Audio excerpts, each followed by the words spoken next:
नमस्कार प्यारे बच्चों, आज आप लोग अध्ययन करेंगे राष्ट्रीय आय एवं योग्यता आधारित परीक्षा का कुछ इम्पॉर्टेंट एमसीक्यू विज्ञान का, जिसे आप लोग अच्छी तरह से पढ़ें ताकि एग्ज़ाम में अच्छा से अच्छा नंबर आए। इसका कुछ वीडियो पहले भी बना दिया गया है, तो उसे भी जाकर ज़रूर देखें।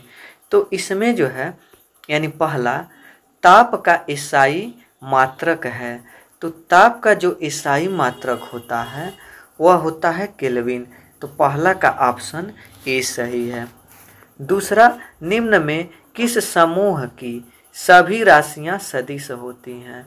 तो इसमें जो है संवेग, त्वरण, बल ये भी सदिश राशि है। विस्थापन, भार, विद्युत धारा ये भी सदिश, विद्युत तीव्रता, बल, आघूर्ण, चुंबक ये भी, यानी कहने का मतलब दूसरा का डी यानी सभी सदिश राशियों का समूह है। अगला प्रश्न, और सदिश राशियां किसे कहते हैं? जिसमें परिमाण के साथ साथ दिशा की भी जरूरत होती है। अगला, निम्न में से किस समूह की सभी राशियां अदिश हैं? अदिश क्या होते हैं? जिसमें दिशा की जरूरत नहीं पड़ती है। तो इसमें तीसरा का जो है डी यानी सभी अदिश राशियां हैं। समय, चाल, द्रव्यमान, ताप, दाब, ऊर्जा, आयतन, घनत्व, कार्य, ये सब सभी अदिश राशियां हैं।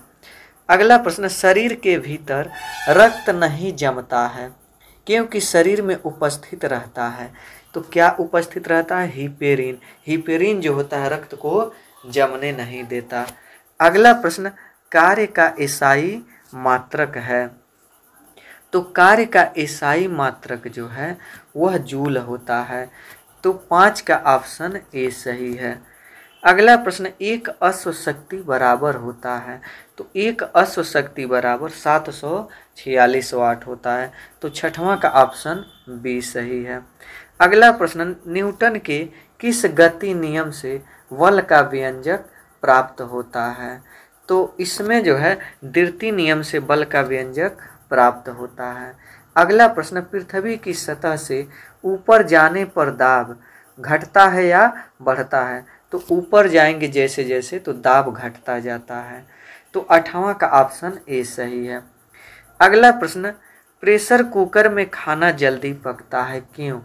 क्यों खाना जल्दी पकता है? तो प्रेशर कुकर के अंदर दाब बढ़ने से पानी का क्वथनांक भी बहुत जल्दी बढ़ जाता है, जिससे खाना पकने लगता है। तो 9वां का ऑप्शन ए सही है। अगला प्रश्न, पृथ्वी के तल का पलायन वेग है। तो पृथ्वी के तल का जो पलायन वेग है वह 11.2 किमी प्रति सेकेंड है।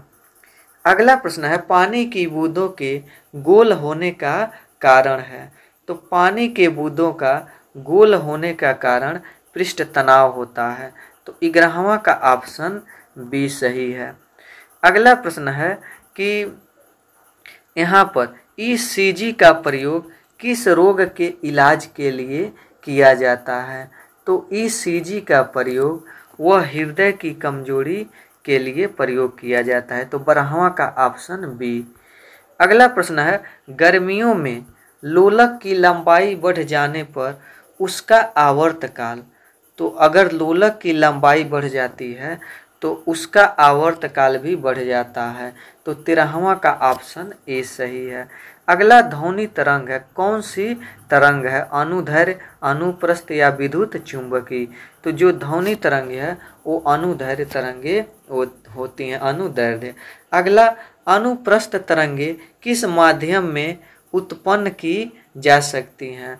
तो अनुप्रस्थ तरंगे जो होती हैं वह सिर्फ ठोस माध्यम में उत्पन्न होती हैं।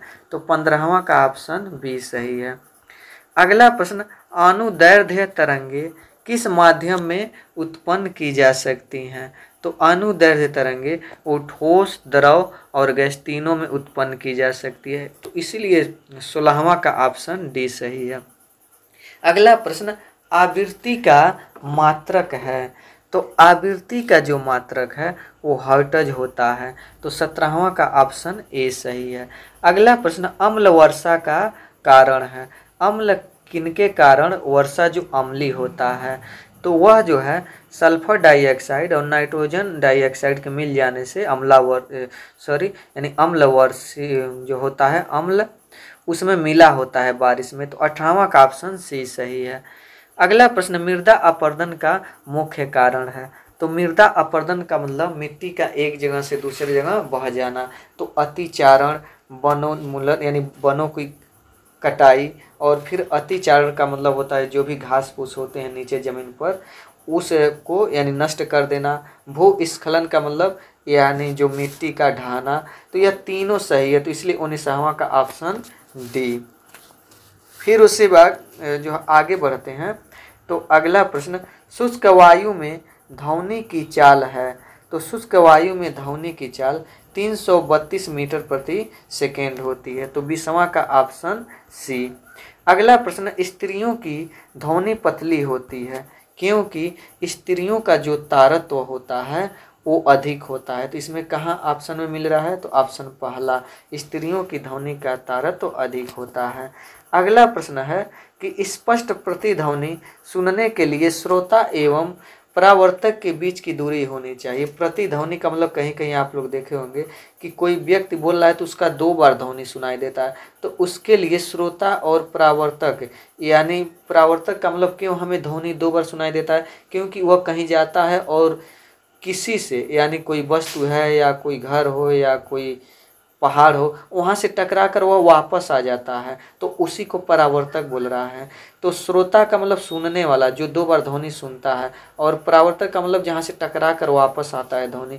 तो उन दोनों के बीच कितना दूरी होना चाहिए, तो उन दोनों के बीच 17 मीटर की दूरी होनी चाहिए। अगला प्रश्न कि निम्न में से किस विद्युत चुंबकीय तरंग की वेधन क्षमता सर्वाधिक होती है, यानी सबसे अधिक होती है। तो गामा किरणों की वेधन क्षमता सबसे अधिक होती है। तो 23 का ऑप्शन सी। अगला प्रश्न इसमें है, किस तापमान पर सेंटीग्रेड एवं फ़ारेनहाइट तापमापियों के मान एक समान होते हैं। तो इसमें किस, तो -40 डिग्री सेल्सियस पर दोनों के मान एक समान होते हैं। अगला ऊष्मा का एसआई मात्रक है। तो ऊष्मा का एसआई मात्रक जूल होता है। तो 25 का ऑप्शन सी सही है। अगला प्रश्न, निम्न में कौन सी गैस वायु प्रदूषण नहीं करती है। तो इसमें से जो है सीएनजी, यह वायु प्रदूषण नहीं करती है। अगला प्रश्न, निम्न में प्राथमिक उपभोक्ता है, यानी प्राथमिक उपभोक्ता किसे कहते हैं, जो घास फूस को खाते हैं उसे प्राथमिक। इसमें सभी घास फूस खाते हैं, गाय बकरी चूहा, तो यह क्या है, यह प्राथमिक उपभोक्ता है, तो इसलिए ये सभी।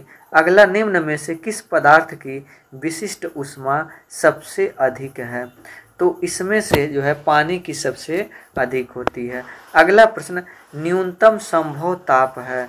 तो न्यूनतम संभव ताप -273 डिग्री सेल्सियस होता है। अगला प्रश्न, भूमि के संरक्षण के लिए निम्न में से कौन सी विधि अपनाई जानी चाहिए। तो भूमि के संरक्षण के लिए इसमें से जो है कौन सी जो है विधि अपनाई जानी चाहिए। तो लगभग ये सभी विधि अपनाई जानी चाहिए, कंटूर खेती भी, वनीकरण भी, पट्टीदार खेती भी। तो इसीलिए 30वां का ऑप्शन डी।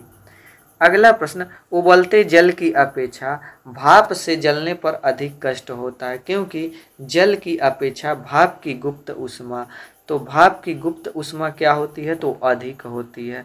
तो 31 का ऑप्शन बी सही है।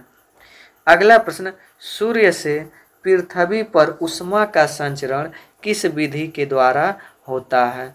तो सूर्य से पृथ्वी पर ऊष्मा का संचरण विकिरण विधि द्वारा होता है। तो 32 का ऑप्शन सी सही है।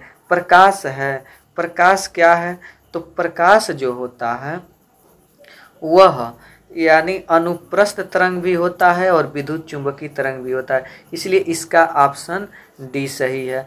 अगला प्रश्न, किस माध्यम से प्रकाश का प्रकीर्णन सबसे अधिक होता है, किस माध्यम में। तो इसमें जो है यानी लाल माध्यम में प्रकाश का प्रकीर्णन सबसे अधिक होता है। 34 का ऑप्शन ए। अगला प्रश्न कि इसमें किस रंग के प्रकाश का अपवर्तनांक सबसे अधिक होता है। तो इसमें जो है 36 का ऑप्शन ए, यानी बैगनी रंग का। तो इसमें ट्रिक लगाएंगे, यह बैगनी।